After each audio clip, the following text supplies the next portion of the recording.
ऋषिकेश में G20 के तहत हो रहे कामकाज को लेकर एक बार फिर सियासत गर्म है। सवालों के घेरे में स्थानीय विधायक और कैबिनेट मंत्री प्रेमचंद अग्रवाल हैं। इस बार मंत्री पर आरोप लगे हैं काम जानबूझकर रुकवाने के।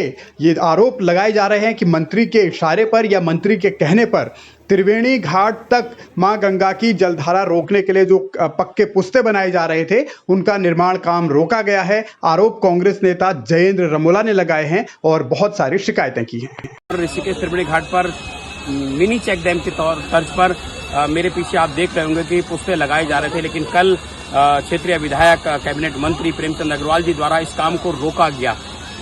हर की पैड़ी पर गंगा नदी को किनारे पर लाने के लिए लगातार एक के बाद एक हर चुनाव में डिमांड की जाती है, लेकिन जब इस समय काम हो रहा था G20 के तहत, लेकिन उस काम को रुकवाया गया। कहीं ना कहीं मेयर और विधायक की आपसी लड़ाई के कारण ऋषिकेश के विकास को रोकने का काम किया जा रहा है। मेयर और विधायक आपस में एक दूसरे को नीचा दिखाने के लिए, एक दूसरे के कामों को रोकने के लिए इस तरह से विकास कार्यों को रोकने का काम कर रही है।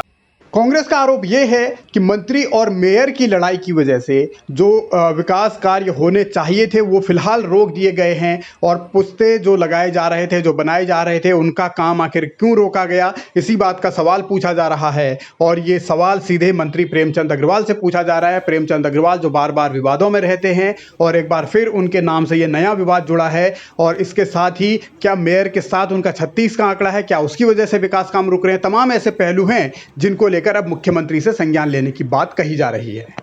आप देख सकते हैं पीछे चेक डैम बनना था, जो नदी घाट तक आनी थी, वो आज वो काम रोक दिया गया है। तमाम ठेकेदारों का जो पैसा इसमें लगा था, उस पैसे को कौन भुगतान करेगा, किस तरह से भुगतान होगा, ये अपने आप में सोचने विषय। G20 का समय आ गया है, यहाँ पर डेलीगेट आने वाले हैं, लेकिन उस काम को कल रोक दिया गया है।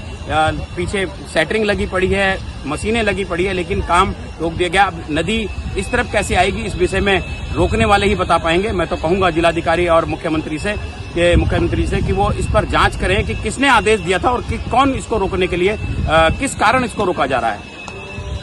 मंत्री प्रेमचंद अग्रवाल को लेकर सवाल उठना कोई नई बात नहीं, लेकिन बार बार सवाल उठना ये जरूर कहा जा सकता है कि अब तमाम तरीके की ऐसी चीजें हो रही हैं जो प्रेमचंद अग्रवाल को कटघरे में खड़ा करती है। हालांकि उन्होंने काम ये स्थायी तौर पर रुकवा दिया है या फिर G20 की जो बैठक होनी है उसके बाद वो काम फिर शुरू होगा, इसकी अभी जानकारी नहीं है। लेकिन फिलहाल तो सवाल उठ ही रहे हैं, क्योंकि जब निर्माण कार्य हो रहा था, जब मां गंगा की जलधारा त्रिवेणी घाट तक लाने की कवायद चल रही थी, तो फिर काम रुकवाया क्यों गया। ये ऐसे सवाल है जिनका जवाब संभवतः मंत्री बेहतर दे सकते हैं। लेकिन सियासी तौर पर प्रेमचंद अग्रवाल एक बार फिर से जब सवालों के घेरे में हैं, तो आने वाले दिनों में यह मुद्दा जरूर गूंजेगा। और क्या मुख्यमंत्री इसका संज्ञान लेंगे, क्या पुष्कर सिंह धामी को यह देखना पड़ेगा कि आखिर उनके मंत्री कर क्या रहे हैं। ऐसे तमाम पहलू हैं जिनको लेकर राजनीति उत्तराखंड की गर्म है और प्रेमचंद अग्रवाल को लेकर जाहिर तौर पर कई निशाने साधे जा रहे हैं।